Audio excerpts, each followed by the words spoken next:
Two households, both alike in dignity, in fair Verona, where we lay our scene. From ancient grudge break to new mutiny, where civil blood makes civil hands unclean.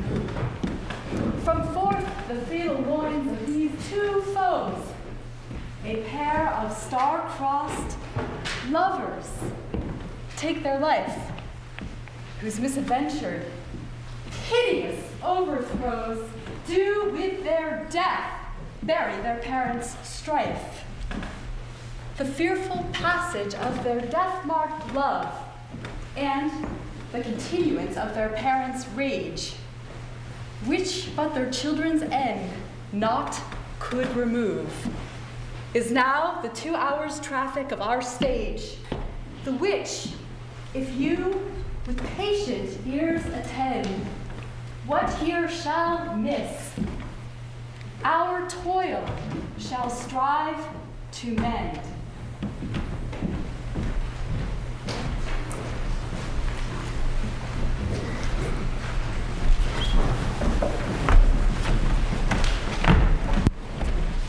Gregory, on my word, we'll not carry coals. No, for then we should be colliers. I mean, and we being collar will draw. I, while you live, draw your neck out the collar. I strike quickly being moved. But thou art not quickly moved to strike. A dog of the house of Montague moves me. To move is to stir, and to be valiant is to stand. Therefore, if thou art moved, thou runst away. A dog of that house shall move me to stand. I will take the law of any man or maid of Montague's. The quarrels between our master and us, their men. 'Tis all one. I will show myself a tyrant. When I fought with the men, I will be cruel with the maids and cut off their heads. The heads of the maids? Aye, the heads of the maids, or their maiden heads. Taking it in sense, though. They must take it in sense that feel it. You shall feel I am able to stand. 'Tis known I am a pretty piece of flesh. 'Tis well thou art not fish. Thou hadst been poor, John. Quick, draw thy tool. Here come two of the house of Montague. Make your weapon is out, quarrel. I will back you. Ow! Turn thy back and run. Fear me not. No, Mary, I fear thee. Let us take the law of our sides. Let them begin. I will frown as I pass by, and can take it as they list. Nay, as they dare. Don't bite my thumb with them. It disgraces them if they bear it. Do you bite your thumb at us, sir? I do bite my thumb, sir. Do you bite your thumb at us, It's sir? the law of our side if I say aye. No. No, sir, I do not bite my thumb at you, sir. But I do bite my thumb, sir. Do you quarrel, sir? Quarrel, sir? No, sir. If you do, sir, I am for you. I should have been a man as you. No better? Well, sir. Say better. Here comes one of my master's kinsmen. Yes. Better, sir. You lie. Drop me, men. Gregory, through thy sloshing blood.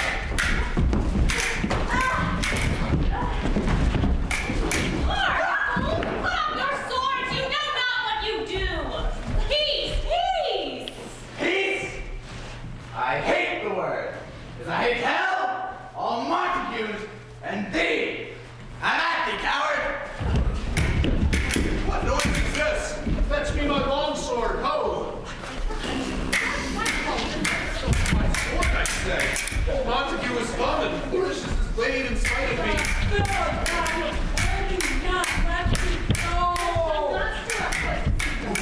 Rebellious subjects, enemies to peace, defenders of this neighbor's stated steel, will you not hear? But ho, you men, you beasts, that quench the fire of your pernicious rage with purple fountains issuing from your veins, on pain of torture, from those bloody hands, throw your mistempered weapons to the ground and hear the sentence of your moving prince.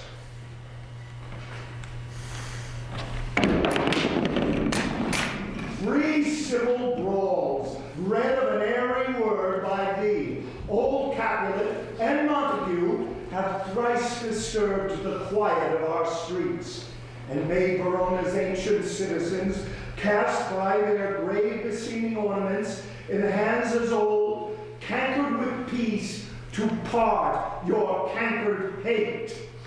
If ever you disturb our streets again, your lives shall pay the forfeit of the peace. For this time, all the rest depart away. You, Capulet, shall go along with me. And Montague, come you this afternoon to know our further pleasure in this case. To old Freetown, our common judgment place. Once more, on pain of death, all men depart.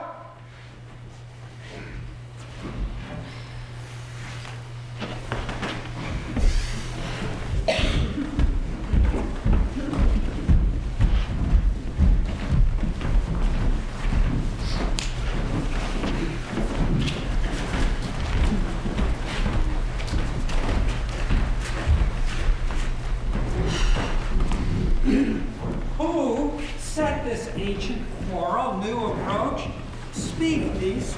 Were you not here when it began? Here were the servants of your adversary and yours, close fighting ere I did approach. I moved apart, but in the instant came the fiery Tybalt with his sword prepared, which, as he breathed defiance to my ears, he swung about his head and cut the winds, who nothing hurt with all his timid scorn. While they were interchanging thrusts and blows, came more and fought on part and part, until the prince came, who parted either part. Oh, where is Romeo? Saw you him today? Right glad I am he was not at this funeral. Madam, an hour before the worshipped sun peered forth the golden window of the east, a troubled mind drave me to walk abroad, where, underneath the grove of sycamore that westward rooted from the city side, so early walking did I see your son. Towards him I made, but he was ware of me and stole into the covert of the wood. I, measuring his affections by my own, that most are busied when they're most alone, pursued my humor, not pursuing his, and gladly shunned who gladly fled from me. Oh, many a morning hath he there been seen, with tears augmenting the fresh morning dew, adding to clouds more clouds with his deep sighs. But also soon as the all-cheering sun should in the farthest east begin to draw the shady curtains from Aurora's bed, away from the light steals home my heavy son, and private in his chamber pens himself, shuts up his windows, locks fair daylight out, and makes himself an artificial night.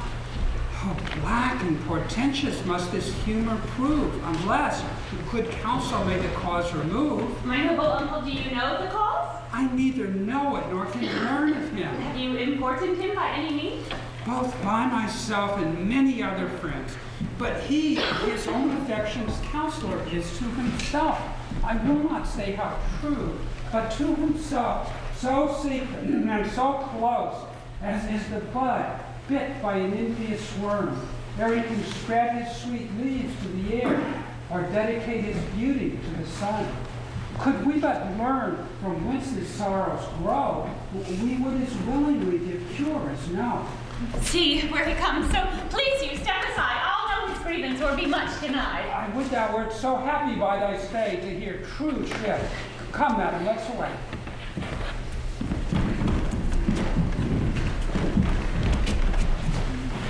Good morrow, cousin. Is the day so young? But news struck 9. Ay me, sad hours seem long. Was that my father that went hence so fast? It was. What sadness lengthens Romeo's hours? Not having that which having makes them short. In love? Out. Love? Out of her favor, where I am in love. Blessed love, so gentle in his view, should be so tyrannous and rough in proof. Alas, that love, whose view is muffled still, should without eyes see pathways to his will. Where shall we dine? Oh me, what fray was here? Yet tell me not, for I have heard it all. Here's much to do with hate, but more with love. Why then, oh brawling love, oh loving hate, oh anything of nothing first create. Oh heavy lightness, serious vanity, misshapen chaos of well-seeming forms, feather of lead, bright smoke, cold fire, sick health, still waking sleep. It is not what it is. This love feel I, that feel no love in this. Dost thou not laugh? No, cause I rather weep. Good heart at what? Thy good heart's oppression. Why, such is love's transgression. Griefs of mine own lie heavy in my breast, which thou wilt propagate to have it pressed with more of thine. This love that thou hast shown doth add more grief to too much of mine own. Love is a smoke raised with the fume of sighs, being purged, a fire sparkling in lovers' eyes, being vexed, sea nourished with lovers' tears. What is it else? A madness most discreet, a choking gall, the preserving sweet. Farewell, my cousin. Soft, I will go along, and if you leave me so, you do me wrong. But I have left myself. I am not here. This is not Romeo. He's some other where. Tell me, in sadness, who is it that you love? In sadness, cousin, I do love a woman.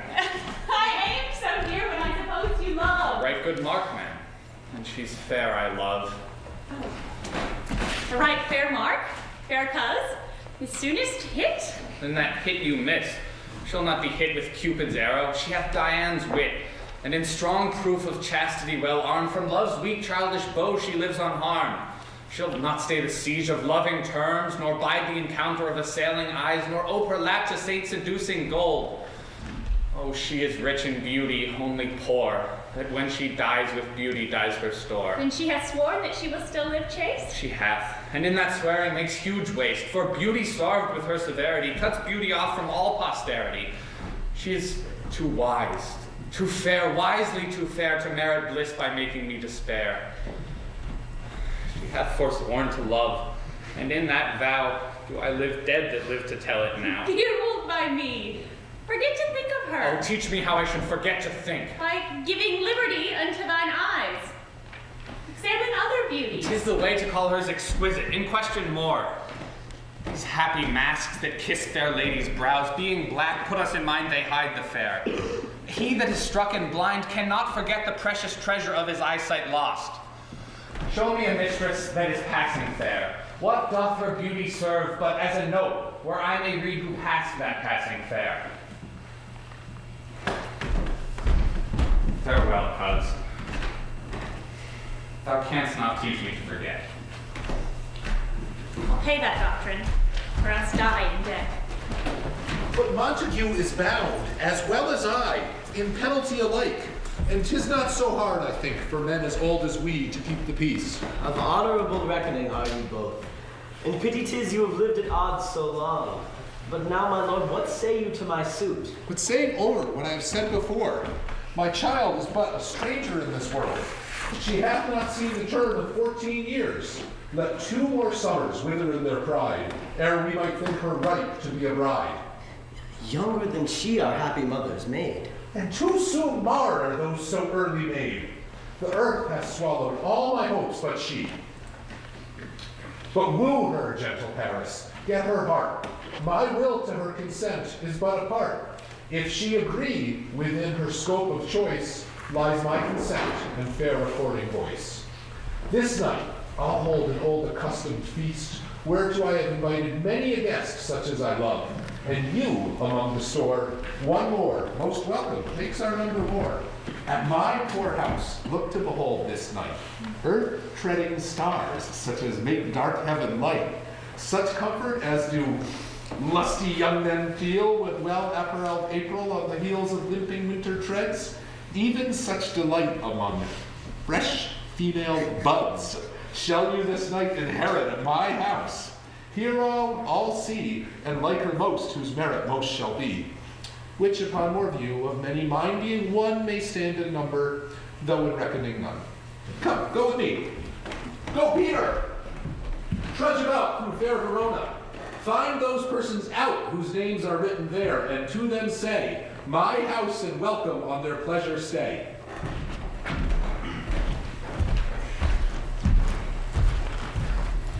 Find them out whose names are written here? It is written that the shoemaker should meddle with his yard, the tailor with his last, the fisher with his pencil, and the painter with his nets. But I am sent to find out whose names are here writ, and can never find what names the writing person hath here writ. I must to the learned. In good time. Tut, man, one fire burns out, another's burning. One pain is lessened by another's anguish.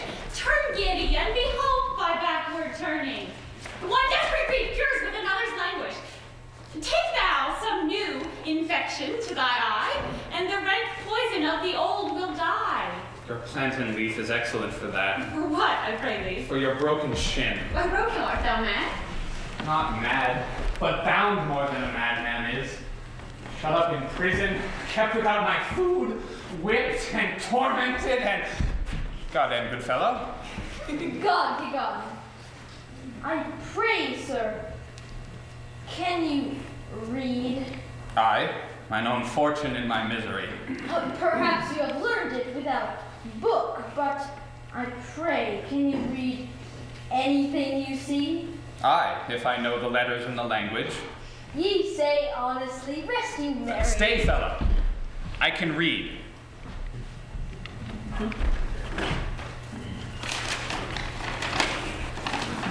Signor Martino and his wife and daughters, County Anselmi and his beauteous sisters, the lady widow of Vitravio, Signor Placentio and his lovely nieces, Mercutio and his brother Valentine, mine uncle Capulet, his wife and daughters, my fair niece Rosaline, Livia, Signor Valentio and his cousin Tybalt, Lucio and the lively Helena. A fair assembly. Whither should they come? Up. Whither? To supper, to our house. Whose house? My master. Indeed, I should have asked you that before. And now I'll tell you without your asking. My master is the great rich Capulet, and if you be not of the house of Montagues, come crush a cup of wine. Rest you merry. At this same ancient feast of Capulet sups the fair Rosaline whom thou so lovest, with all the admired beauties of Verona. Go thither, and with unattainted eye, compare her face to some that I shall show, and I will make thee think thy swan a crow. If e'er the devout religion of mine eye maintain such falsehoods, then turn tears to fires, and they who often drowned could never die. Transparent heretics be burnt for liars. One fairer than my love, the all-seeing sun ne'er saw her match since first the world begun. Tut! You saw her fair, none else being by, herself poised with herself in either eye. But in that crystal scale, let there be weighed your lady's love against some other maid that I will show you, shining at this feast, and she shall scant show well that now shows best. I'll go along. No such sight to be shown, but to rejoice in splendor of mine own. Nurse, where's my daughter? Call her forth to me. Now, by my maidenhead, a 12-year-old, I bade her come. What, lamb? What, ladybird? God forbid, where's this girl? What, Juliet? How now, who calls? Your mother.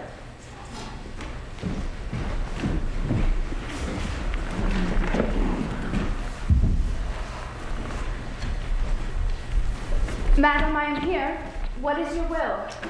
This is the matter. Nurse, give leave a while. We must talk in secret.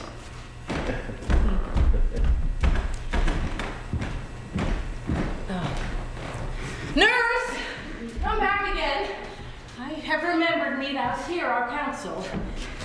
Thou knowest my daughter's of a pretty age. Faith, I can tell her age unto an hour. She's not 14. I'll lay 14 of my teeth, and yet to my sorrow 'tis spoken I have but 4. She's not 14. How long is it now to Lammas time? A fortnight in odd days. Even or odd, of all days in the year, come Lammas Eve at night shall she be 14. Well, Susan and she, God rest all Christian souls, were of an age. Well, Susan is with God. She was too good for me. But, as I said, on Lammas Eve at night shall she be 14. Marry, that shall she. I remember it well. 'Tis since the earthquake now, 11 years, and she was weaned. I never shall forget it, of all the days of the year upon that day. For I had then laid wormwood to my dug, sitting in the sun and under the dove-house wall. Oh, my lord, and you were then at Mantua. Nay, I do bear a brain. But, as I said, when it did taste the wormwood on the nipple of my dug, and felt it bitter. Pretty fool, to see it tetchy and fall out with the dug. Shake, quoth the dove house, 'twas no need I trow to bid me trudge. And since that time, it is 11 years. For then she could stand alone. Nay, by the rood she could have run and waddled all about, for even the day before she broke her brow. And then my husband, God be with his soul, he was a merry man, took up the child. Yea, quoth he, dost thou fall upon thy face? Thou wilt fall backward when thou hast more wit, wilt thou not, Jewel? And by my holidam, the pretty wretch left crying and said, Oh, to see now how a jest should come about. I warrant, if I live 1,000 years, I never should forget it. Wilt thou not, Jewel, quoth he, and it stinted and said, Enough of this, I pray thee, hold thy peace. Yes, madam. And yet, I cannot choose but to laugh. To think it should leave crying and say, And yet it had upon its brow a bump as big as a young cockerel's stone, a parlous knock, and it cried bitterly. Yea, quoth my husband, fall'st upon thy face. Thou wilt fall backward when thou comest to age, wilt thou not, Jewel? It stinted and said, And stint thou too, I pray thee, nurse, say I. Peace I have done.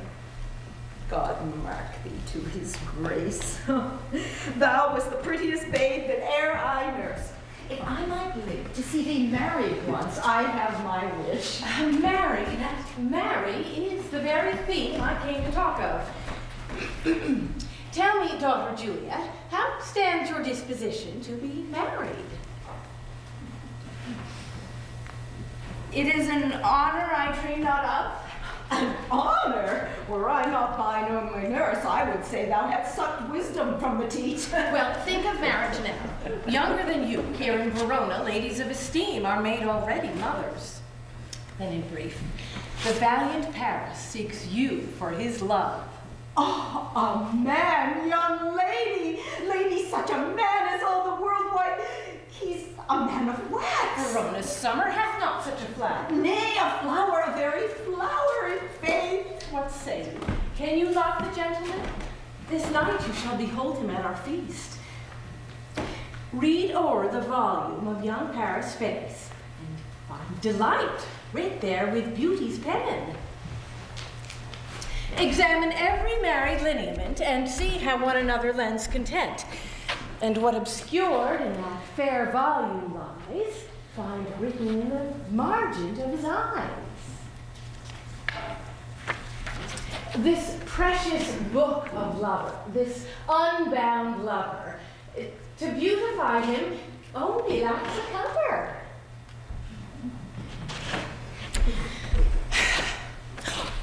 The fish lives in the sea, and 'tis much pride for fair without the fair within to hide.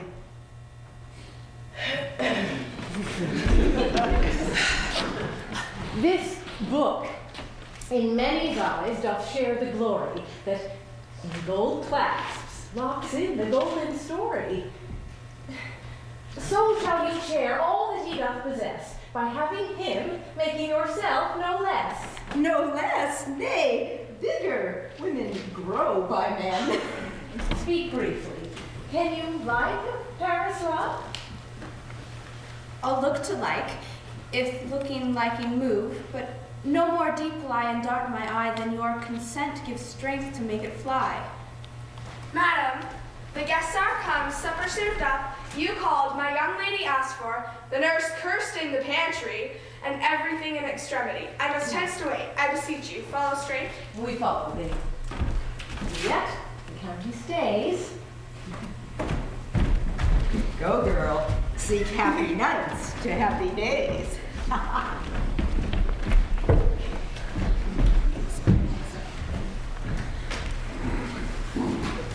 Give me a torch.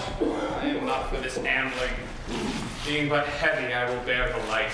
Nay, gentle Romeo, we must have you dance. Not I, believe me. You have dancing shoes with nimble soles. I have a soul of lead, so stakes me to the ground I cannot move. You are a lover. Borrow Cupid's wings and soar with them above a carved bow. I am too sore and pierced with his shaft to soar with his like feathers, and so bound. I cannot bound a pitch above dull woe. Under love's heavy burden do I sink. And to sink in it should you burden love. Too great oppression for a tender thing. Is love a tender thing? It is too rough, too rude, too boisterous, and it pricks like thorn. If love be rough with you, be rough with love. Prick love for pricking, and you beat love down. Give me a case to put my visage in, a visor for a visor. What care I what curious eye doth quote deformities? Here a beetle brow shall blush for me. Come, knock and enter, and no sooner aid, but every man betake him to his legs. A torch for me. Let wantons light of heart tickle the senseless rushes with their heels. I'll be a candle holder and look on. Come, we burn daylight. Oh! Nay, that's not so. I mean, sir, in delay, we waste our lights in vain like lamps by day. And we mean well in going to this mass, but 'tis no whit to go. Why, may one ask? I dreamed a dream tonight. And so did I. Well, what was yours? That dreamers often lie. In bed asleep, while they do dream things true. Oh. Then I see Queen Mab hath been with you. She is the fairy's midwife, and she comes in shape no bigger than an agate stone on the forefinger of an alderman, drawn with a team of little atomies athwart men's noses as they lie asleep. Her wagon spokes made of long spinner's legs, the covers of the wings of grasshoppers, the traces of the smallest spider's web, the collars of the moonshine's watery beams. Her whip of cricket's bone, the lash of film, her wagoner, small, gray-coated net, not half so big as a round little worm, pricked from the lazy finger of a maid. Her chariot is an empty hazelnut made by the joiner squirrel or old grum. Time out of mind, the fairy's coachmakers. And in this state she gallops night by night through lovers' brains, and then they dream of love. Or courtiers' knees that dream on curtsy straight, or lawyers' fingers who straight dream on fees. Or ladies' lips who straight on kisses dream. Which oft the angry mad with blisters plagues because their breath swift sweet meats tainted are. Sometimes she gallop o'er a courtier's nose, and then dreams he of smelling out a suit.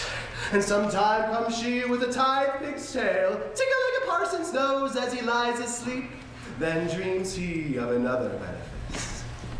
Sometimes she driveth o'er a soldier's neck, and then dreams he of cutting foreign throats, of breeches, ambuscados, Spanish blades, of house, fine, fathom, deep.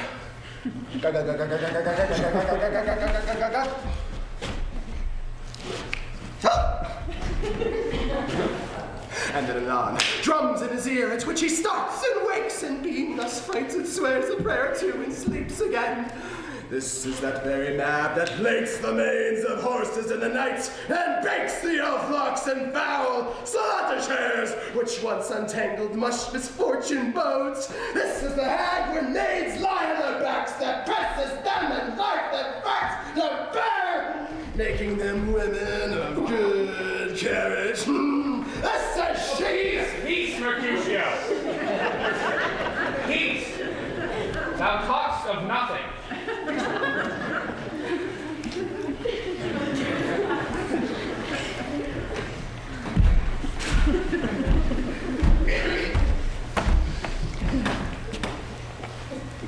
True. I talk of dreams, which are the children of an idle brain, begot of nothing but vain fantasy, which is as fit of substance as the air, and more inconstant than the wind, who woos even now the frozen bosom of the north, and being angered, puffs away from thence, turning his face to the dew-dropping south. This wind you talk of blows us from ourselves. Supper is done, and we shall come too late. I fear too early, for my mind misgives some consequence yet hanging in the stars shall bitterly begin his fearful date with this night's revels, and expire the term of a despised life closed in my breast by some vile forfeit of untimely death. But he that hath the steerage of my course, direct my sail. On, lusty gentlemen. Great drum! Where's Curio that he helps not to take away? He shift a trencher, he scrape a trencher. With all good manners shall I in 1 or 2 servants' hands, and they have washed you to 1,000. Away with the joint stools, remove the court cupboard, look to the plate. Good thou, save me a piece of marzipan, and as thou lovest me, let the porter let in Susan Grindstone. And now, Curio! Here. You look for and called for, ask for and sought for in the great chamber. I cannot be here and there too. Surely now we just while, and the longer liver take all. Welcome, gentlemen. Ladies who have their toes unplagued by corns shall have a bout with thee. Aha, my mistresses! Who among you all will now deny to dance? She that makes dainty, she, I'll swear, hath corns. Am I come near you now? Welcome, gentlemen. I have seen the day when I have worn a visor and could tell a whispering tale in a fair lady's ear. 'Tis gone, 'tis gone, 'tis gone. Come, musician, play. A hall, make room. And foot it, girls. More light, you knaves. And turn the tables up. And quench the fire, the room has grown too hot. Oh, sirrah, this unlooked-for sport comes well. They sit, good cousin Capulet. How long is it now since last yourself and I were in a mask? By Our Lady, 30 years? No, 'tis not so much. 'Tis since the nuptials of Lucentio come Pentecost as quickly as it will, some 25 years, and then we masked. 'Tis more. His son is elder, sir. His son is 30. Did you tell me that? His son was but a ward 2 years ago.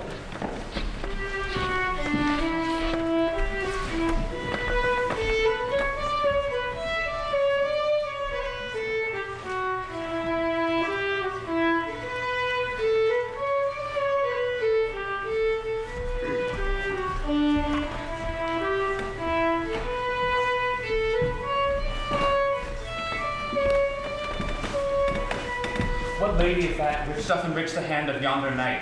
I know not, sir. Oh, she doth teach the torches to burn bright. It seems she hangs upon the cheek of night like a rich jewel in an Ethiop's ear. Beauty too rich for use, for earth too dear. So shows a snowy dove trooping with crows, as yonder lady o'er her fellows shows. The measure done, I'll watch her place of stand, and, touching hers, make blessed my rude hand. Did my heart love till now, forswear its sight, for I ne'er saw true beauty till this night.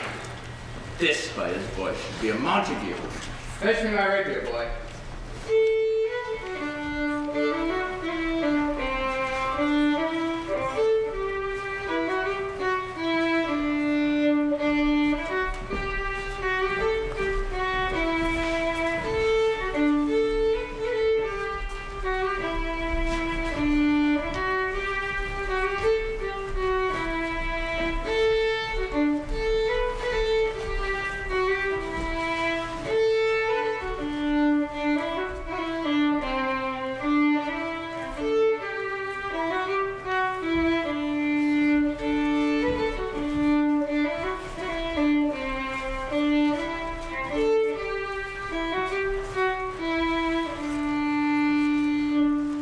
There's the slave, hither come, covered in an antic face, to flare and scorn at our solemnity.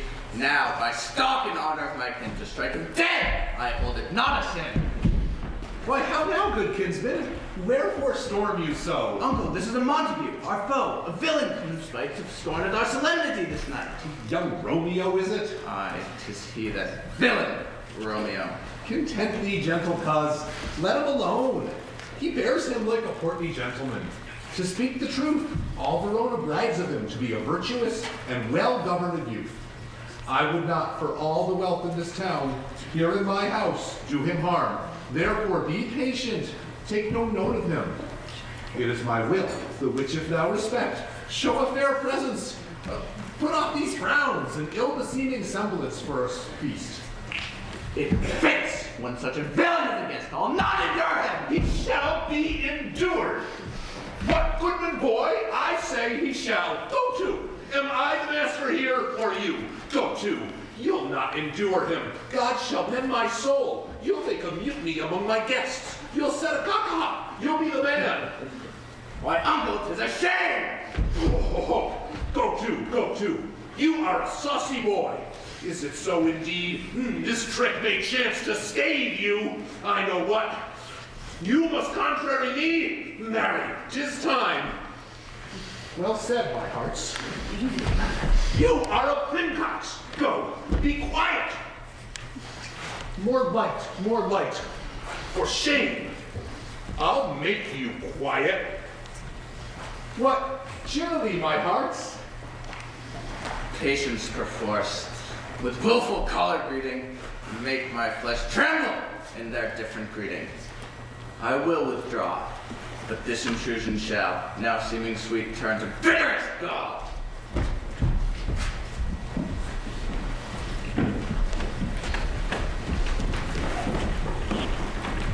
If I profane with my unworthiest hand this holy shrine, the gentle fine is this.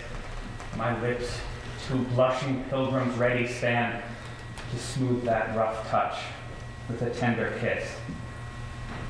Good pilgrim, you do wrong your hand too much, which mannerly devotion shows in this. For saints have hands that pilgrims' hands do touch, and palm to palm is holy palmer's kiss. Have not saints lips, and holy palmers too? I, pilgrim, lips that they must use in prayer. Oh then, dear saint, let lips do what hands do. They pray, grant thou, lest faith turn to despair. Saints do not move, though grant for prayer's sake. Then move not, all my prayers' effect I take. Thus, from my lips, by yours, my sin is purged.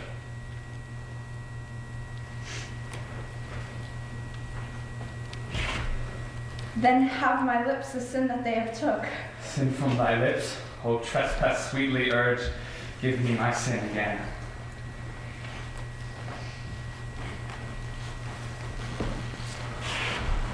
You kiss by the book. Madam, your mother craves a word with you.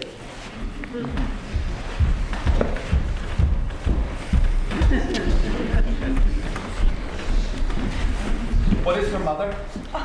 Mary Bachelor, her mother is the lady of the house, and a good lady, and wise and virtuous. I nursed her daughter, you talked withal. I tell you, he that can lay hold of her shall have the chinks. Is she a Capulet? Oh dear account, my life is my foe's debt. Away, be gone, the sport is at the best. Aye, so I fear, the more is my unrest. Hey, gentlemen, prepare not to be gone. We have a trifling, foolish banquet towards. Is it even so? Well then, I thank you. Thank you, honest gentlemen. More torches here. Come on then, let's to bed. Ah, sirrah, by my fay, it waxes late. All to my rest. Come here, nurse. What is young gentleman? The son and heir of old Tiberia. What's he that is now going out door? Mary, that I think be young Gregory. What's he that follows there that would not dance? No, I know not. Go ask his name. If he be married, my grave is like to be my wedding bed.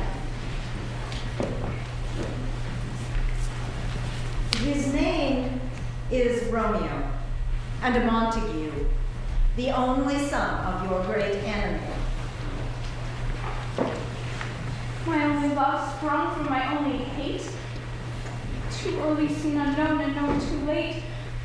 Prodigious birth of love it is to me that I must love a loathed enemy. What's this? What's this? A rhyme I learned even now. Of one I dance withal. Juliet! Anon, anon! Come, let's away. The strangers are all gone.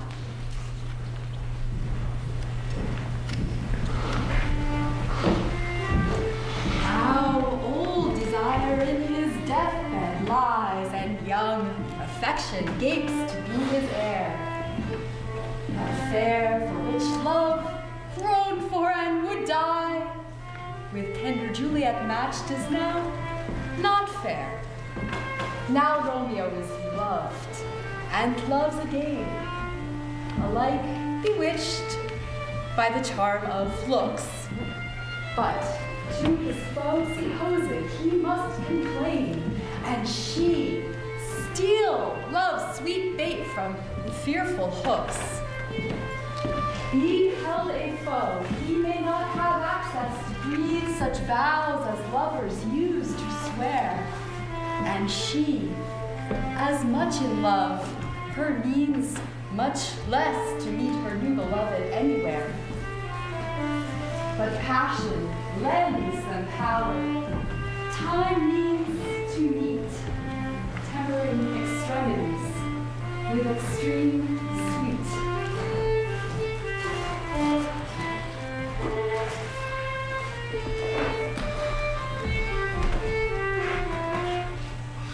Can I go forward when my heart is here? Turn back, dull earth, and find thy center out. Romeo!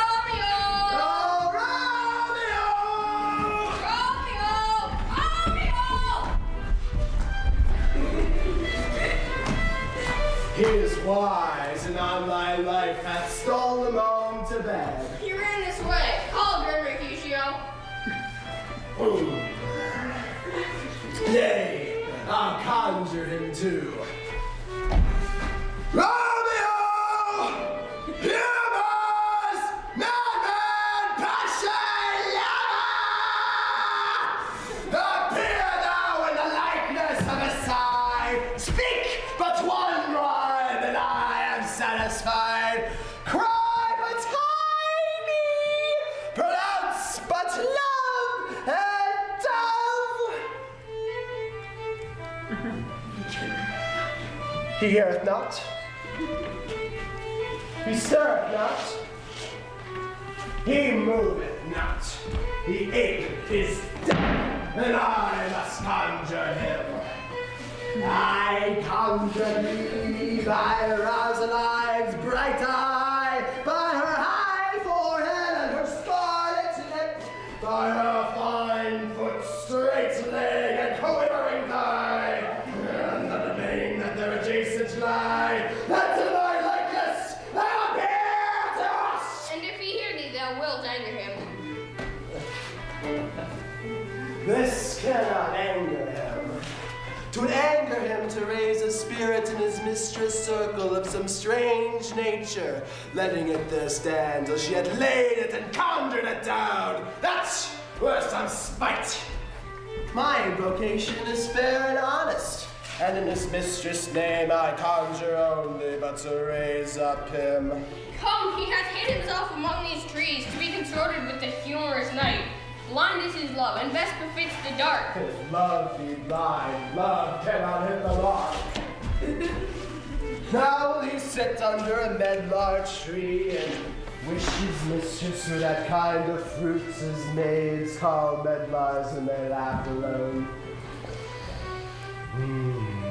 Romeo, that she were, that she were an open arse, and thou a pottery pair, row me.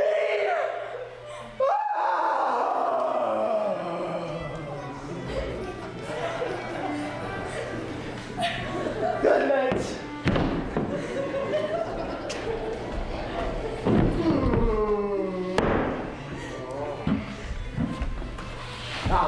chuckle at it. This field bed is too cold for me to sleep. Come, shall we go? Oh, then, for 'tis in vain to seek him here that needs not to be found.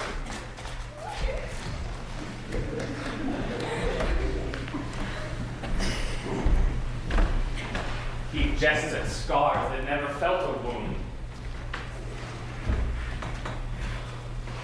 What soft, what light through yonder window breaks? It is the east, and Juliet is the sun. Arise, fair sun, and kill the envious moon, who is already sick and pale with grief, that thou, her maid, art far more fair than she. Be not her maid, since she is envious. Her vestal livery is but sick and green, and none but fools do wear it. Cast it off. It is my lady. Oh, it is my love. Oh, that she knew she were. She speaks, yet she says nothing. What is that? Her eye discourses. I will answer it. I am too bold. It's not to me she speaks. Two of the fairest stars in all the heaven, having some business, do entreat her eyes to twinkle in their spheres till they return. What if her eyes were there, they in her head? The brightness of her cheek would shame those stars. As daylight doth a lamp, her eyes in heaven would through the airy region stream so bright that birds would sing and think it were not night. See how she leans her cheek upon her hand. Oh, that I were a glove upon that hand, that I might touch that cheek. Ay me. She speaks. Oh, speak again, bright angel, for thou art as glorious to this night, being o'er my head, as is the winged messenger of heaven unto the white upturned wondering eyes of mortals that fall back to gaze on him when he bestrides the lazy pacing clouds and sails upon the bosom of the air. Oh, Romeo, Romeo, wherefore art thou Romeo? Deny thy father and refuse thy name, or if thou wilt not, be but sworn my love, and I'll no longer be a Capulet. Shall I hear more, or shall I speak at this? 'Tis but thy name which is my enemy. Thou art thyself, though not a Montague. What's Montague? It is nor hand, nor foot, nor arm, nor face, nor any other part belonging to a man. Oh, be some other name. What's in the name? That which we call a rose by any other name would smell as sweet, so Romeo would, were he not Romeo called, retain that dear perfection which he owes without that title. Romeo doth thy name, and for that name, which is no part of thee, take all myself. I take thee at thy word, call me but love, and I'll be new baptized. Henceforth I never will be Romeo. What man art thou that dost continue tonight so stumblest on my counsel? By a name I know not how to tell thee who I am. My name, dear saint, is hateful to myself because it is an enemy to thee. Had I it written, I would tear the word. My ears have not yet drunk 100 words of that tongue's utterance, yet I know the sound. Art thou not Romeo? And a Montague? Neither, fair saint, if either thee dislike. How camest thou hither? Tell me, and wherefore? The orchard walls are high and hard to climb, and the place death, considering who thou art, if any of my kinsmen find thee here. With love's light wings did I o'erpurge these walls, for stony limits cannot hold love out, and what love can do that dares love attempt? Therefore thy kinsmen are no let to me. If they do see thee, they will murder thee. Alack, there lies more peril in thine eye than 20 of their swords. Look thou but sweet, and I am proof against their enmity. I would not for the world they saw thee here. I have night's cloak to hide me from their sight. And but thou love me, let them find me here. My life were better ended by their hate than death prorogued, wanting of thy love. By whose direction foundst thou at this place? By love, who first did prompt me to inquire. He lent me counsel, and I lent him eyes. I am no pilot, yet wert thou as far as that vast shore washed with the farthest sea. I would adventure for such merchandise. Thou knowest the mask of night is on my face, else would a maiden blush but paint my cheek for that which thou hast heard me speak tonight. Fain would I dwell on form, fain deny what I have spoke. But farewell compliment. Dost thou love me? I know thou wilt say aye, and I will take thy word. But if thou swearest thou mayst prove false at lovers' perjuries, they say Jove laughs. O gentle Romeo, if thou dost love, pronounce it faithfully. Or if thou thinkst I am too quickly won, I'll frown and be perverse and say thee nay, so thou wilt woo. But else, not for the world. In truth, fair Montague, I am too fond, and therefore thou mayst think my behavior light. But trust me, gentlemen, I'll prove more true than those that have more cunning to be strange. I should have been more strange, I must confess. But that thou overheardst ere I was where my true love's passion, therefore pardon me, and not impute this yielding to light love which the dark night hath so discovered. Lady, by yonder blessed moon, I swear that tips with silver all these fruit tree tops. Oh, swear not by the moon, the inconstant moon that monthly changes in her circled orb, lest that thy love prove likewise variable. What shall I swear by? Do not swear at all. Or if thou wilt, swear by thy gracious self, which is the God of my idolatry, and I'll believe thee. If my heart's dear love. Well, do not swear. Although I join thee, I have no joy in this contract tonight.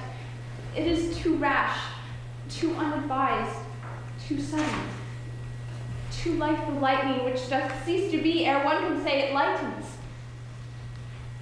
Sweet, good night. This bud of love by summer's ripening breath may prove a beauteous flower when next we meet. Good night. Good night. As sweet repose and rest come to thy heart as that within my breast. Oh, wilt thou leave me so unsatisfied? What satisfaction canst thou have tonight? The exchange of thy love's faithful vow for mine. I gave thee mine before thou didst request it, and yet I would it were to give again. Wouldst thou withdraw it? For what purpose, love? But to be frank and give it thee again. And yet I wish but for the thing I have. My bounty is as boundless as the sea, my love as deep. The more I give to thee, the more I have, for both are infinite. Juliet! I hear some noise within. Dear love, adieu. A nod of the nurse. Sweet Montague, be true. Stay but a little, I'll come again. Oh, blessed, blessed night. I am afeard, being in night, all this is but a dream. Too flattering sweet to be substantial. 3 words, dear Romeo, and good night indeed. If that thy bent in love be honorable, thy purpose marriage, send me word tomorrow by one that I'll procure to come to thee, where and what time thou wilt perform the rite. And all my fortunes at thy foot I'll lay, and follow thee, my lord, throughout the world. Madam! I come anon, but if thou meanst not well, I do beseech thee. Madam! By and by I come, to cease thy suit and leave me to my grief. Tomorrow will I send. So thrive my soul. 1,000 times good night. 1,000 times the worse to want thy light. Love goes toward love as schoolboys from their books. A love from love towards school with heavy books. Hist! Romeo? Hist! For a falconer's voice to lure this tassel gentle back again. Bondage is hoarse and may not speak aloud, else would I tear the cave where echo lies and make her airy tongue more hoarse than mine with repetition of my Romeo's name. It is my soul that calls upon thy name. How silver sweet sound lovers' tongues by night, like softest music to attending ears. Romeo? Madam, At what o'clock tomorrow shall I send to thee? At the hour of 9. I shall not fail. 'Tis 20 years till then. I have forgot why I did call thee back. Let me stand here till thou remember it. I shall forget to have thee still stand there, remembering how I do love thy company. And I'll still stay, to have thee still forget. Forgetting any other home but this. 'Tis almost morning. I would have thee gone. And yet, no further than a wanton's bird, who lets him hop a little from her hand, like a poor prisoner in his twisted gyves. Then with a silk thread plucks him back again, so loving jealous of his liberty. I would I were thy bird. Sweet, so would I. Yet I should kill thee with much cherishing. Good night. Good night. Parting is such sweet sorrow that I may say good night till it be morrow.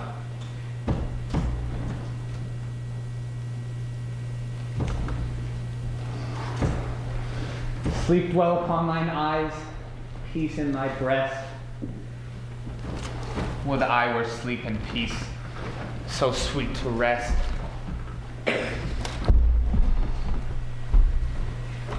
Hence will I, to my ghostly father's cell, his help to crave, and my dear hap to tell.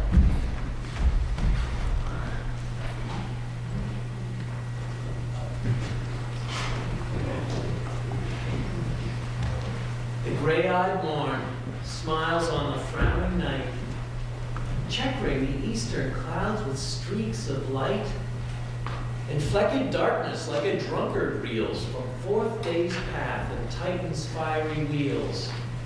Now, ere the sun advance his burning eye, the day to cheer and night's dank dew to dry, I must upfill this osier cage of ours with baleful weeds and precious juiced flowers. The earth, that's nature's mother, is her tomb. What is her burying grave? That is her womb. And from her womb, children of diverse kind, we, sucking on her natural bosom, find many for many virtues excellent, none but for some, and yet all different. Oh, mickle is the powerful grace that lies in herbs, plants, stones, and their true qualities. For naught so vile that on the earth doth live, but to the earth some special good doth give. Nor aught so good, but straying from that fair use, revolts from true birth, stumbling on abuse. Virtue itself turns vice, being misapplied, and vice sometimes by action dignified. Within the infant rind of this small flower, poison hath residence, and medicine power. For this, being smelt, with that part, cheers each part. Being tasted, slays all senses with the heart. Two such opposed kings encamp them still in man as well as herbs, grace and rude will. And where the worser is predominant, full soon the canker death eats up that plant. Good morrow, Father. Benedicite? What early tongue so sweet saluteth me? Young son! It argues a distempered head so soon to bid good morrow to thy bed. Care keeps his watch in every old man's eye, and where care lodges, sleep will never lie. But where unbruised youth with unstuffed brain doth couch his limbs, there golden sleep doth reign.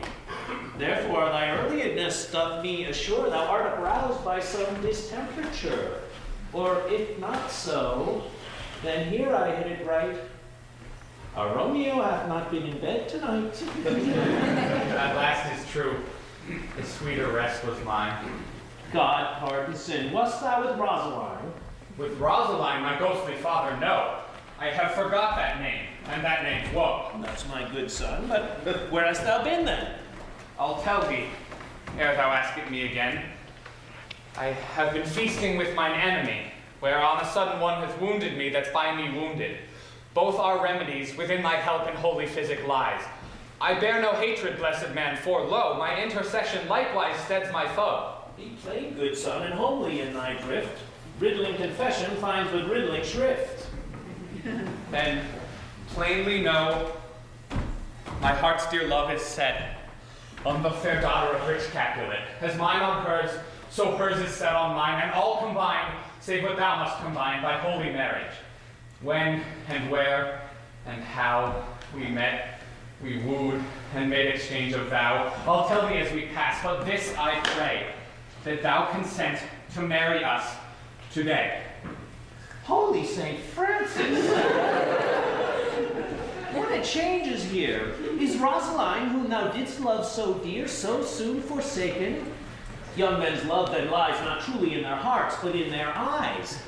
Jesu Maria! What a deal of brine hath washed thy sallow cheeks for Rosaline! How much salt water thrown away in waste to season love that of it doth not taste! The sun not yet thy sighs from heaven clears.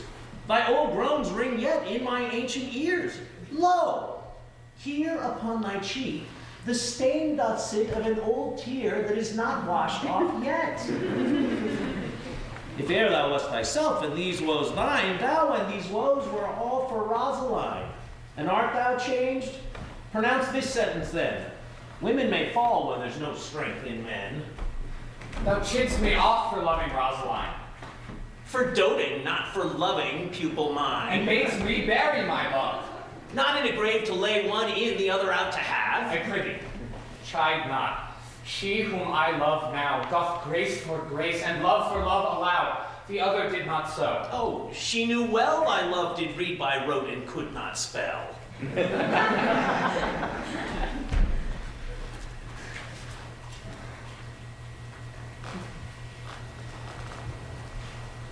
But come, young waverer, come, go with me.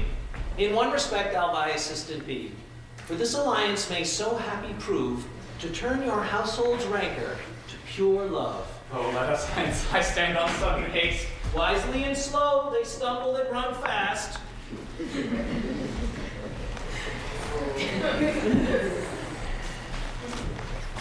Where the devil should this Romeo be? Came he not home tonight? Not to his father's, I spoke with his man. Ah, that same pale, hard-hearted wench! That Rosaline torments him so that he will sure run mad. Tybalt, the kinsman of old Capulet, hath sent a letter to his father's house. Oh, challenge. On my life. Romeo will answer it. Any man that could write may answer a letter. Nay, he will answer the letter's master, how he dares being dared. Alas! Poor Romeo! Oh, he is already dead!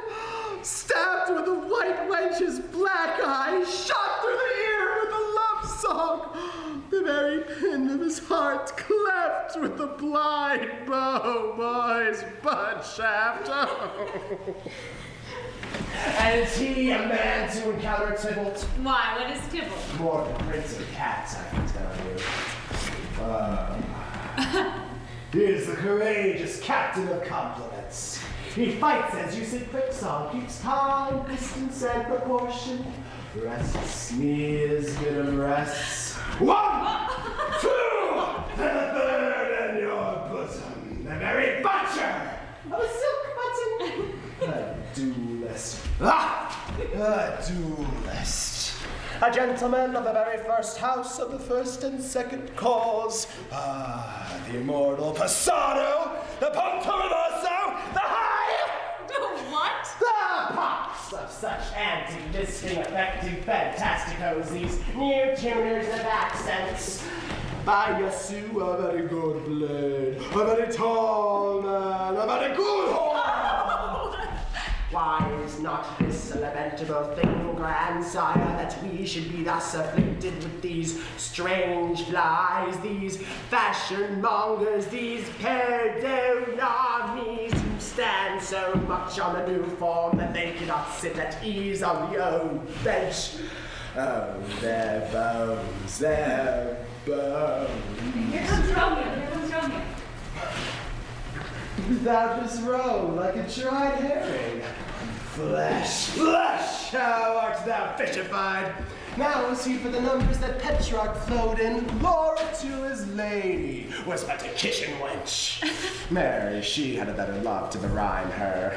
Dido, a dowdy, Cleopatra, a gypsy, Helen and Hero, Hildings and harlots. Thisbe, a grey eye or so, but not to the purpose.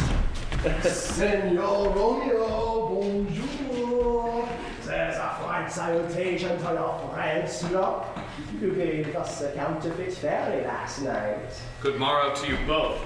What counterfeit did I give you? Thee sleep, sir, thee sleep. Can you not conceive?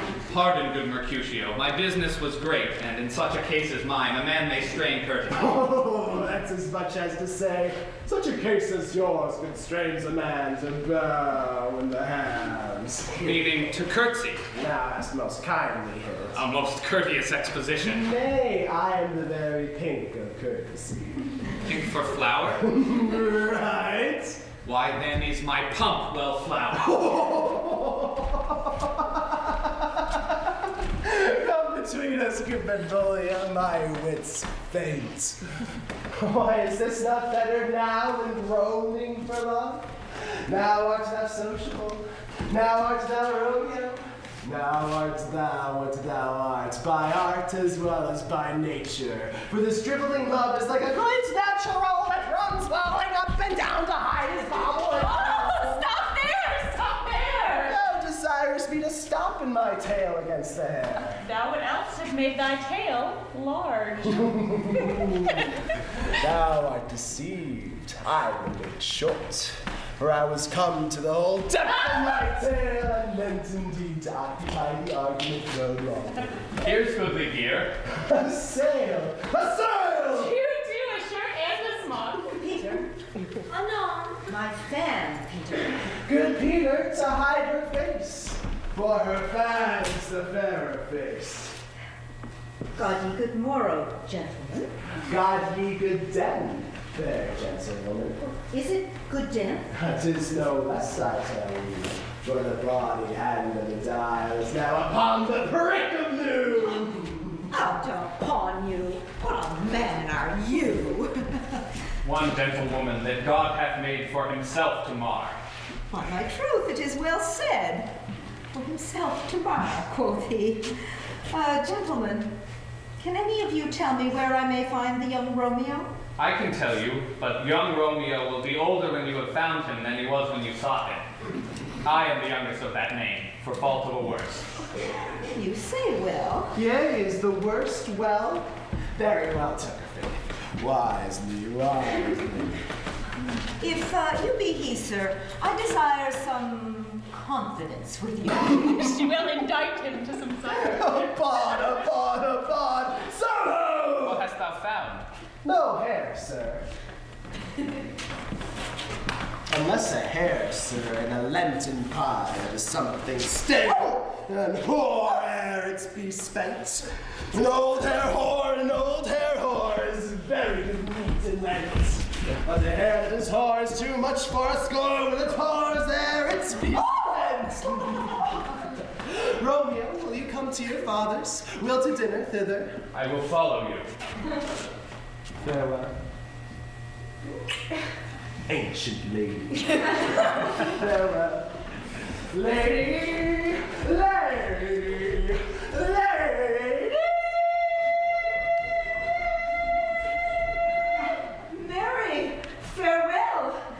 I pray you, sir, what saucy merchant was this that was so full of his ropery? A gentleman, nurse, that loves to hear himself talk, and will speak more in a minute than he will stand to in a month. If he speak anything against me, I'll take him down if he were lustier than he were, and 20 such jacks. And if I cannot, I'll find those that shall. Scurvy knave, I am none of his flirt guilds, I am none of his skeins mates. and thou must stand by too, and suffer every knave to use me at his pleasure. I saw no man use you at his pleasure. And if I had, my weapon should have quickly been out. I warned you, for I dare draw as soon as another man, if there's good occasion for a quarrel, and the law on my side. Now, for God, I am so vexed that every part about me quivers. Pray, sir, a word. And as I told you, my young lady bade me inquire you out. What she bade me say, I will keep to myself. But let me tell ye, if ye should lead her into a fool's paradise, as they say, it were a very gross kind of behavior, as they say, for the gentlewoman is young, and therefore, if you should deal double with her, truly it were an ill thing to be offered to any gentlewoman, and very weak dealing. Nurse, commend me to thy lady and mistress. I protest unto thee. Good heart, and in faith, I will tell her as much. Oh, Lord, Lord, she will be a joyful woman. What wilt thou tell her, nurse? Thou dost not mark me. I will tell her, sir, that you do protest, which, as I take it, is a gentlemanlike offer. Bid her devise some means to come to shrift this afternoon. And there she shall, at Friar Lawrence's cell, be shrived and married. Here's for thy pains. Oh, no, truly, sir, not a penny. Go to, I say you shall.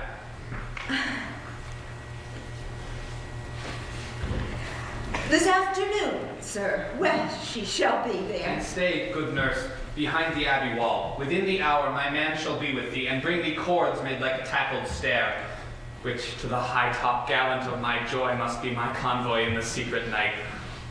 Farewell, be trusty, and I'll quit thy pains. Farewell, commend me to thy lady. Oh, now God in heaven bless thee. Oh, sir, hark ye. What sayest thou, my dear nurse? Is your man secret? Did you ne'er hear say, two may keep counsel, putting one away? I warrant thee, my man's as true as steel.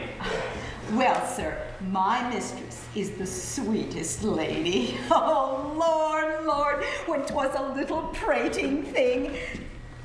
Oh, there's a nobleman in town, one Paris, that would fain lay Melech for board. But she, good soul, it is lief see a toad, a very toad see him. I anger her sometimes and tell her that Paris is the properer man. But I'll warrant, when I do, she looks as pale as any clout in the versal world. Doth not Romeo and Rosemary both begin with a letter? Aye. What of that? Both with an R. Aw, mocker. That's the dog's name. R is for the, no. I know it begins with some other letter. And she hath the prettiest sententious of it, of you and Rosemary, that it would do you good to hear. Commend me to thy mistress. Aye, 1,000 times. Peter! Peter, take my fan and go before and apace.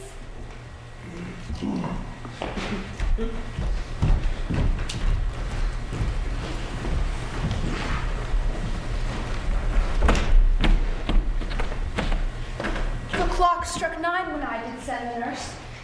In half an hour she promised to return. Perchance she cannot meet him. No, that's not so. Oh, she is lame. Love's herald should be thoughts, which 10 times faster glide than the sun's beams, drive me back shadows over lowering hills. Therefore do nimble pinioned doves draw love, and therefore hath the wind swift Cupid's wings. Now is the sun upon the highmost hill of this day's journey, and from 9 till 12 is 3 long hours. Yet she is not come. Had she affections and warm youthful blood, she would be as swift in motion as a ball. My words would bandy her to my sweet love, and his to me. But old folks many feign as they were dead, unwieldy, slow, heavy and pale as lead. Oh God, she comes. Now, dear nurse, what news? Hast thou met with him? Send thy man away. Peter, stay at the gate. Dear sweet nurse. Oh Lord, why lookst thou sad? Though news be sad, yet tell them merrily. If good, thou shamest the music of sweet news by playing it to me so sour a face. I am a-weary. Give me leave a while. Fine, on my bones ache. What a jaunt have I had. I would thou hadst my bones and I thy news. Nay, come, I pray thee, speak. Good nurse, speak. Jesu, what haste. Can you not stay a while? Do you not see that I am out of breath? How art thou out of breath when thou hast breath to say to me that thou art out of breath? The excuse that thou dost make in this delay is longer than the tale that thou dost excuse. Is thy news good or bad? Answer to that. Say either, and I'll stay the circumstance. Let me be satisfied as good or bad. Well, you have made a simple choice. You know not how to choose a man. Romeo? No, not he. Though his face beat better than any man's, and his leg excels all men's, and for a hand and a foot and a body, though these are not to be talked on, yet they are past compare. He is not the flower of courtesy, though I'll warrant him gentle as a lamb. No, go thy ways, wench. Serve God. What, hast thou dined at home? No, but all this I did know before. What says he of our marriage? What of that? Oh, how my head aches. Lord, what a head have I. It beats as it would fall in 20 pieces. Oh, my back. On t'other side. Oh, my back, my back. Oh, beshrew your heart for sending me about to catch my death with jouncing up and down. In faith, I am sorry that thou art not well. Sweet nurse, what says my love? Your love says, like an honest gentleman, and a courteous, and a handsome, and I'll warrant him a virtuous. Where is your mother? Where is my mother? Why, she's within. Where should she be? How oddly thou repliest. Thy love says, like an honest gentleman, where is your mother? God's lady, dear, are you so hot? Mary, come on my trow. Is this the poultice for my aching bones? Henceforward, do your messages yourself. You're such a foil. Come, what says Romeo? Have you got leave to go to Shrift today? I have. Then hie you hence to Friar Lawrence's cell. There stays you a husband to make you a wife. Now comes the wanton blood up in your cheeks. They'll be in scarlet straight at any news. Hie you to church. I must another way to fetch a ladder, by the which your love will climb a bird's nest soon when it is dark. I am the drudge and toil in your delight, but you shall bear the burden soon at night. Go, I'll to dinner. Hie you to the set. Hie to high fortune. Honest nurse, farewell.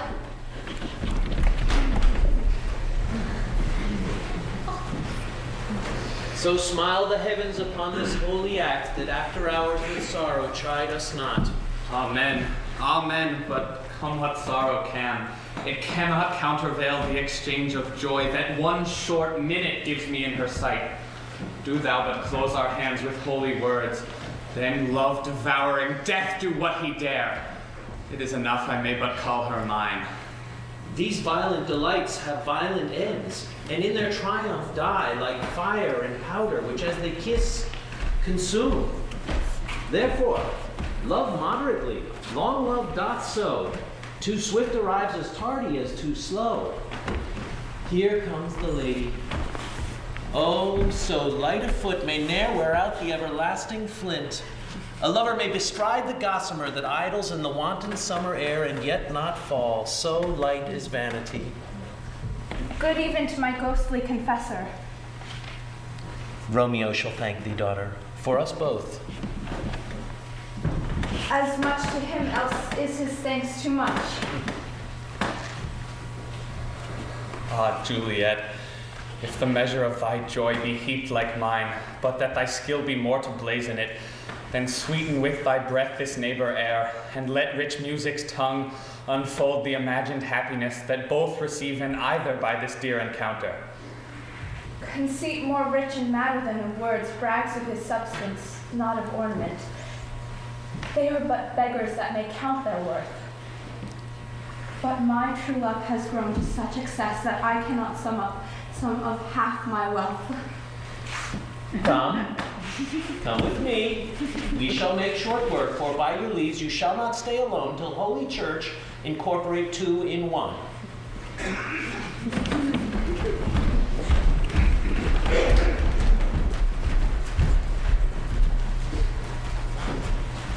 Really good Mercutio, let's retire. Patriots abroad. And if we meet, we shall not escape a brawl, for now these hot days with the mad blood stirring. Thou art like one of those fellows that when he enters the confines of a tavern, claps me a sword upon the table and says, God send me no need of thee, and by the operation of the second cup draws upon the drawer, where indeed there is no need. Am I like such a fellow? Come. Thou art as hot as a jack in thy mood as any in Italy, and as soon moved to be moody, and as soon moody to be moved. And what two? Nay, if there were two such, we should have none shortly, for one would kill the other. Now, why that will quarrel with the man who hath a hair more or a hair less in his beard than thou hast. Thou wilt quarrel with the man for cracking nuts, having no other reason but because thou hast hazel eyes. What eye but such an eye would spy out such a quarrel? Thy head is as full of quarrels as an egg is full of meat, and yet thy head hath been beaten as adolescent egg for quarreling. Dost thou not fall out with a tailor for wearing his new doublet before Easter, with another for tying his new shoes with old ribbon? Then yet thou wilt teach me from quarreling. And I were so apt to quarrel as thou art, any man should buy the fee simple of my life for an hour and a quarter. The fee simple. Hey, simple. By my head, here come the Capulet. By my heel, I care not. Follow me close, or I will speak. Gentlemen, good Dan, a word with one of you. And but one word with one of us. Couple with something. Make it a word and a blow. You shall find me apt enough to that, sir, and you will give me occasion. Could you not take some occasion without giving? Mercutio, thou consorts with Romeo. Consort! What? Dost thou make us minstrels? If thou make minstrels of us, look to hear nothing but discords. Here's my fiddlestick. Here's that shall make you dance. Zoons, consort. We talk here in the public haunt of men. Either withdraw into some private place and reason coldly of your grievances, or else depart. Here all eyes gaze on. Men's eyes were made to look, and let them gaze. I will not budge for no man's pleasure, I. Peace be with you, sir. Here comes my man. Romeo, the hate I bear thee can afford no better term than this. Thou art a villain. Tybalt, the reason that I have to love thee doth much excuse the appertaining rage to such a greeting. Villain am I none, therefore farewell. I see thou knowst me not. Boy, you shall not excuse the injuries thou hast done me. Therefore turn and draw. I do protest I never injured thee, but love thee better than thou canst devise till thou shalt know the reason of my love. Therefore, good Capulet, which name I swear I tender as dearly as mine own, be satisfied. Oh, calm, dishonorable, vile submission! Tell you, Ratcatcher, will you walk? What wouldst thou have with me? Good king of cats, nothing but one of your 9 lives, which I need to make bold withal. And as you shall use me hereafter, try beat the rest of the 8. Will you pluck your sword out of this pilcher by the ears? Make haste, lest mine be like your ears ere it be out. I am for thee. Gentle Mercutio, put thy rapier up! Come, sir, your passado!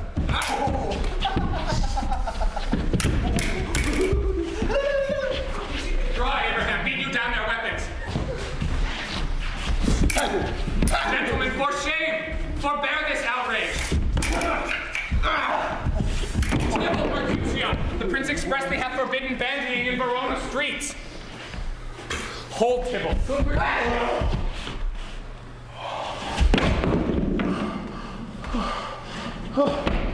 Away, Tybalt! I am hurt. Plague on both your houses! I am sped. What? Is he gone and had nothing? What, art thou hurt? Aye. Scratch. Mary, 'tis enough. Go.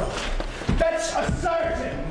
Courage, man, the hurt cannot be much. No, 'tis not so wide as a church door, nor so deep as a well, but 'tis enough to serve. Ask for me tomorrow, and you shall find me a grave man. I am happy I warrant this world. A plague of both your houses! Zounds!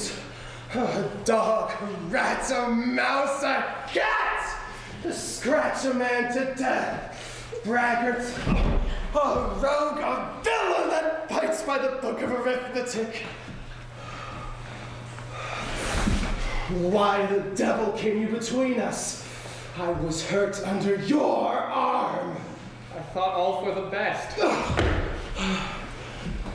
Help me into some housekeeping for you. Perhaps I'll fit.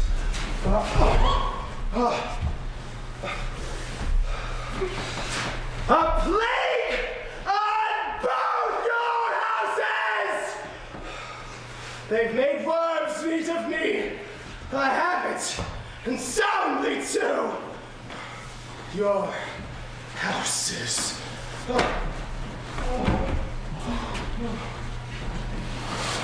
This gentleman, the prince's near a lie, my very friend, hath got his mortal hurt in my behalf. My reputation stained with Tybalt's slander. Tybalt, that but an hour hath been my kinsman. O sweet Juliet, thy beauty hath made me effeminate, and in my temper softened valor's steel. Romeo! Brave Mercutio's dead. Thy gallant spirit hath aspired the clouds which you untimely here did scorn the earth. This day's black fate on more days doth depend. This but begins the woe others must end. Here comes the furious Tybalt back again. Alive in triumph and Mercutio slain. Away to heaven respective lenity, and fire-eyed fury be my conduct now. Now, Tybalt, take the villain back again that late thou gavest me, for Mercutio's soul is but a little way above our heads, staying for thine to keep him company. Either thou or I or both must go with him. Thou, boy, that didst consort him here, shalt with him hence. They shall determine that.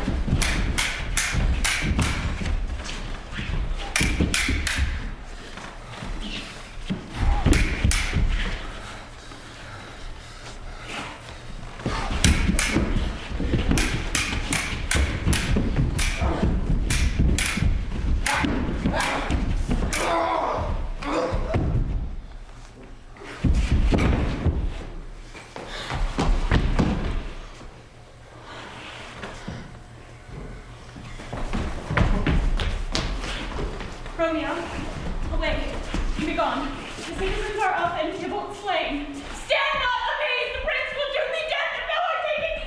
Be gone, away! Oh, I am fortunate fool. Why dost thou stay? Where are he to kill Mercutio? There lies that Tybalt. Where are the wild beginners of this fray? Oh, noble prince, I can discover all the unlucky manage of this fatal brawl. There lies the man, slain by young Romeo that slew thy kinsman, brave Mercutio. Tybalt, my cousin. Oh, my brother's child. Oh, prince. Oh, cousin. Husband. Oh, the blood is spilled of my dear kinsman. Prince, as thou art true, for blood of ours shed blood of Montague. Cousin. Employer, who began this bloody fray? Tybalt, here slain, whom Romeo's hand did slay. Romeo that spoke him fair, bade him to think how nice the quarrel was, and urged with all your high displeasure. All this, uttered with gentle breath, calm look, knees humbly bowed, could not take truce with the unruly spleen of Tybalt, death to peace, but that he tilts with piercing steel at bold Mercutio's breast, who all is hot, turns deadly point to point, and with a martial scorn with one hand beats cold death aside, and with the other sends it back to Tybalt, whose dexterity retorts it. Romeo, he cries aloud, hold, friends, friends, part. And swifter than his tongue, his agile arm beats down their fatal points, and twixt them rushes, underneath whose arm an envious thrust from Tybalt hit the life of stout Mercutio. And then Tybalt fled. But by and by comes back to Romeo, who had but newly entertained revenge. And to it they go like lightning, for ere I could move to part them was stout Tybalt slain. And as he fell did Romeo turn and fly. This is the truth. Well, let Benvolio die. She is kinsman to the Montague. Affection makes her false. She speaks not true. I beg for justice, which thou, prince, must give. Romeo slew Tybalt. Romeo must not live. Romeo slew him. He slew Mercutio. Who now the price of his dear blood doth owe? Not Romeo, Prince. He was Mercutio's friend. His fault concludes, but what the law should end, the life of Tybalt. And for that offense immediately we do exile him hence. I have an interest in your hate's proceeding. My blood for your rude brawls doth lie a bleeding. But I'll immerse you with so strong a fine that you shall all repent the loss of mine. I will be deaf to pleading and excuses, nor tears nor prayers shall purchase out abuses. Therefore use none.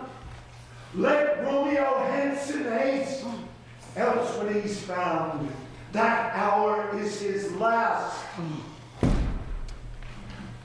Bear hence this body, and attend our will.